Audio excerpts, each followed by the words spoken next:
Most people grow up believing that money loses value only when a government is reckless, that inflation, currency collapse, or devaluation are punishments for bad behavior. Spend too much, print too much, make the wrong political choices, and then the currency falls. That belief feels tidy, almost moral, but it quietly fails to explain something many people have been sensing. Because in real life, currencies often weaken even when people are working, trading, and trying to behave responsibly. Prices rise while wages lag. Savings feel thinner each month, and the explanation never quite fits the experience. This confusion exists because we are taught to think of money as a neutral tool, a measuring stick, something that reflects reality rather than shaping it. But money is not just a mirror, it is a system of promises layered on top of trust. When that trust begins to stretch, everyday life starts to feel unstable in small, hard to name ways.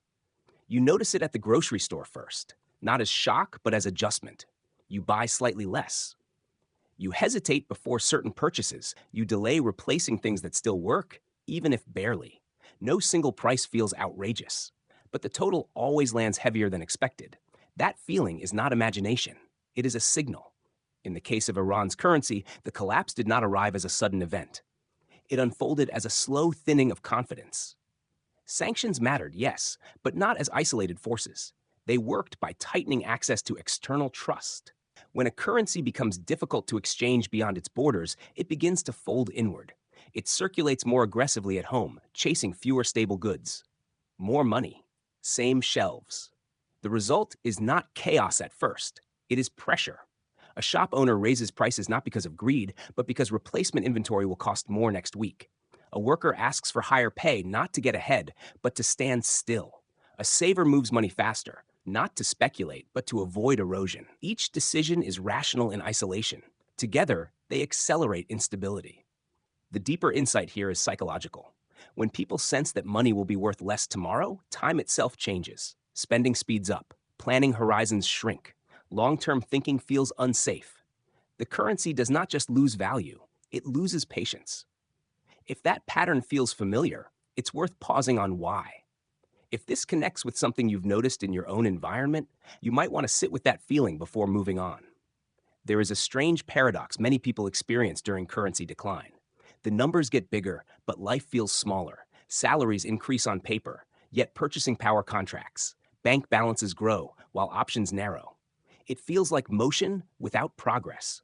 That paradox is not accidental. It emerges when money stops acting as stored trust and starts acting as forced momentum.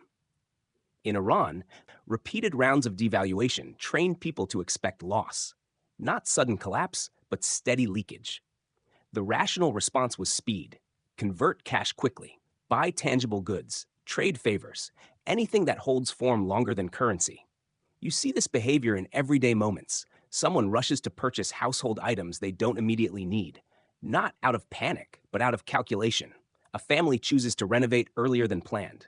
A business owner reinvests profits immediately, even without clear returns. Waiting feels more dangerous than acting. This is where cause and effect become clear. When a currency weakens persistently, it rewards immediacy. The system quietly punishes patience. Saving becomes a liability. Deliberation feels costly. And once enough people behave this way, the system reinforces itself. The psychological shift matters more than the exchange rate. Because once trust in money erodes, restoring it is not just a technical problem, it is a behavioral one. People stop believing that stability will last. Even good news feels temporary, so it gets ignored. A modern example makes this visible. Imagine a small electronics retailer importing goods. Each shipment costs more in local currency than the last, even if the dollar price is unchanged. To survive, the owner prices inventory based on future replacement cost, not past expense. Customers feel overcharged. The owner feels exposed. Both are reacting logically to a system that no longer anchors value. The deeper system insight is this. Inflation is not just rising prices, it is the collapse of shared expectations. When everyone stops agreeing on what money should represent over time, coordination breaks down. If that reframes how you've been interpreting price changes, it may be worth reflecting on what expectations you've quietly adjusted. There is an uncomfortable truth about modern money that is rarely spoken plainly. Currency does not fail all at once. it frays, and fraying looks ordinary. In Iran's case, years of restricted access to global financial systems meant fewer external anchors. The currency became increasingly self-referential. Its value was determined more by internal circulation than external demand. That makes it fragile, not because people stop using it, but because they use it differently. Money psychology shifts under constraint. When options narrow, people optimize locally. They focus on what works today. They substitute quality for availability, durability for convenience. This adaptation is intelligent, but it slowly lowers the system's ceiling. You see it when imported goods quietly disappear, when local alternatives multiply, not because they are better, but because they are reachable. Choice becomes an illusion. Prices still signal, but they no longer guide efficiently. A realistic example: a household planning education expenses. Tuition is quoted in local currency, but linked informally to foreign benchmarks. Each year, the number rises sharply, not because education improved, but because the currency thinned. The family adjusts by cutting elsewhere. Vacations vanish. Medical checkups delay. Nothing dramatic, just constant trade-offs. The cause is structural. When a currency loses external credibility, it becomes vulnerable to internal stress.